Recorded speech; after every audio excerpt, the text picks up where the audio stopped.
Is it cheaper to rent or buy in New York City right now? Your uncle says to buy, your coworker says just rent forever, TikTok says the market's about to crash, so wait. Everyone has an opinion, but I actually sat down and ran the numbers using 2026 rents, 2026 home prices, 2026 mortgage rates for Staten Island, Brooklyn specifically, but New York City in general. Today we're going to show you exactly what the math says. I'm Joseph with the Bridge and Boro Team at Real Broker. I have had this conversation with hundreds of renters who are trying to decide whether to make the jump to buying. And I'll tell you something that might surprise you coming from a real estate agent. Buying is not always the right move. Sometimes renting makes more financial sense. But here's what I've also seen. A lot of people who should be buying are stuck renting because they are making the wrong comparisons. They're comparing their monthly rent to a monthly mortgage payment and stopping there. That comparison misses the most important part of the equation. So let me give you the full picture, all the numbers, all the costs on both sides, and by the end of this video, you should know exactly where you stand. I built a free rent versus buy calculator where you can plug in your actual rent, the home price you're considering, your down payment, and the current rate. It runs a 10-year comparison showing total costs, equity built, and net wealth for each path. There's a link in the description and pinned comment below. Make sure you check this stuff out. I give a lot of resources with every video that I make. Check out my other videos. Every single one of them has some sort of awesome site, calculator, landing page, whatever, something that's actually going to provide value and actually help you out in whatever it is that you need help with, that hopefully I'm covering in my videos, which that goes also without saying. Reach out to me if you have something specific that you'd like me to talk about and you don't see a video for it. You know, I'm always creating videos. I'd love to help you out and create something that would help you. So anyway, let's start with a real apples to apples comparison using current 2026 numbers, right? This isn't based off of something from 1980, this chart from the 50s or whatever. This is 2026, okay? Median rent for a 2-bedroom apartment on Staten Island is approximately $2,300 to $2,600 a month. In Brooklyn, $2,800 to $3,500 depending on the neighborhood. Now, let's look at buying. The median home price on Staten Island is roughly $750,000. In Brooklyn, for a condo or a co-op, we're in that $600,000 to $900,000 range. Now, let's use a specific example. Buyer purchases a $500,000 home on Staten Island with 10% down, so a $450,000 mortgage at a 6.2% rate. That's very common. Monthly mortgage payment, principal, and interest is $2,756 a month. Add property taxes, roughly $500 a month. Homeowners insurance, about $150, and if they put less than 20% down, there's PMI, private mortgage insurance, maybe about $200 a month. So your total monthly housing cost, about $3,600. Now, let's compare that to renting a similar 2-bedroom at $2,500 a month. On a pure monthly cash out the door basis, renting looks $1,100 a month cheaper. So renting obviously wins, right? I mean, I need all the money I can get. You think I could afford another $1,100 on top of rent to be in the same type of housing? No, because this is where most people's analysis stops, and it's exactly where it gets the answer wrong. Here's what that monthly comparison misses. First, rent increases. New York City rents have been climbing 4 to 7% annually. That $2,500 apartment in 5 years, it's likely $3,100 to $3,300. In 10 years, it could be $3,800 to $4,200. Your rent keeps going up.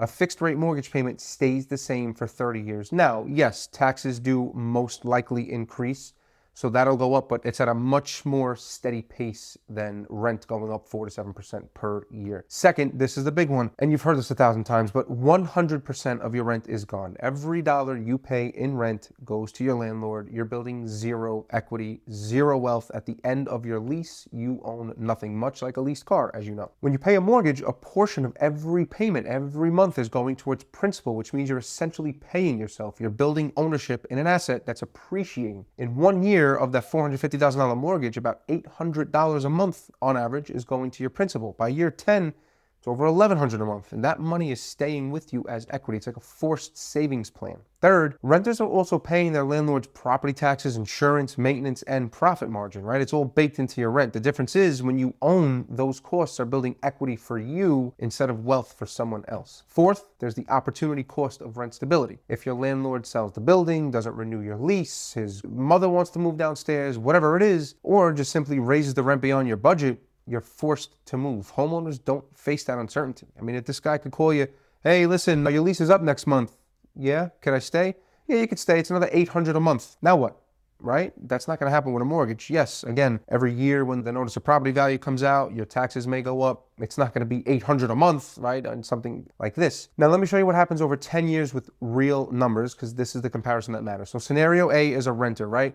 Pays $2,500 a month with 5% annual increases, right? Let's do kind of somewhere in the middle. Total rent paid over 10 years, approximately $377,000. That's wealth built from housing, zero. Scenario B, buyer purchases the $500,000 home, 10% down. Total housing costs over 10 years, including mortgage, taxes, insurance, PMI, estimated maintenance, approximately $432,000. Yes, that is almost $100,000 more out the door, right? If you're 3 or 4. But here's the difference. The buyer now owns a home that has appreciated at just 3% annual appreciation. That $500,000 home is worth approximately $672,000 in 10 years. The remaining mortgage balance is approximately $347,000. Their equity position is $325,000. 10 years, boom. The renter, zero. Buyer, 300 something thousand. So the buyer spent 55,000 more in total housing costs over the decade, right? But they have 125,000 in equity. The renter has nothing. That's a net wealth difference of roughly $270,000. And that gap only gets wider over time because the buyer's mortgage payment stays flat while the renter's costs keep climbing. Buying has upfront costs that renting doesn't. Down payment, closing costs, moving expenses. I mean, moving expenses goes both ways, but those costs need to be recouped through equity building and appreciation before buying actually wins, right? In the current New York City market, the break-even point, the point at which buying becomes cheaper than renting on a total cost basis, is approximately 3 to 4 years. So if you plan to stay in the home for less than 3 years, the closing costs and transaction fees make buying more expensive than renting. In that case, most likely rent. If you plan to stay 3 to 5 years, buying starts to edge ahead, especially with appreciation. If you plan to stay 5 years or more, buying wins convincingly in every single scenario. The longer you stay, the more dramatic that advantage comes. The key variable is your timeline.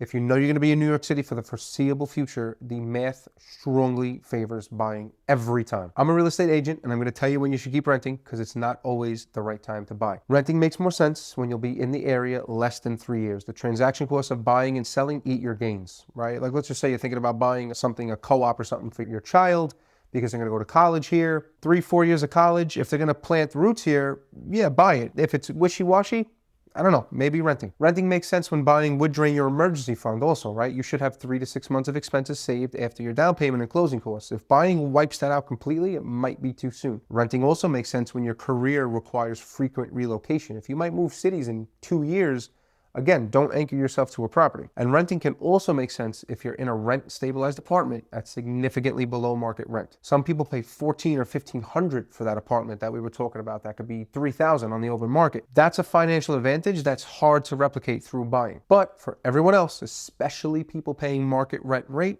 and planning to stay in New York City for 5+ years, the numbers clearly favor buying every single time. So here's your bottom line. On a pure monthly cash out the door basis, renting is usually cheaper in the short term. On a total wealth basis over 5 or more years, buying wins decisively every time. You're building equity, you're locking in that housing cost, and you're participating in the long-term appreciation of the New York City market. The people who bought 5 years ago at rates and prices that felt uncomfortable at that time, they're sitting on $100,000 or more in equity, and the monthly payment is lower than what new renters are paying for the same apartment. The math is clear. The question isn't whether buying is better. The question is whether now is the right time for you based on your savings, your timeline, and your financial stability. If you want to see exactly how the numbers work for your specific situation, use the free calculator in the description, plug in your actual rent, the home prices you're looking at, your down payment. It'll show you the 10-year comparison. If you're ready to explore what buying looks like in your budget, book a free consultation. I will help you figure out what you could afford, which neighborhoods fit,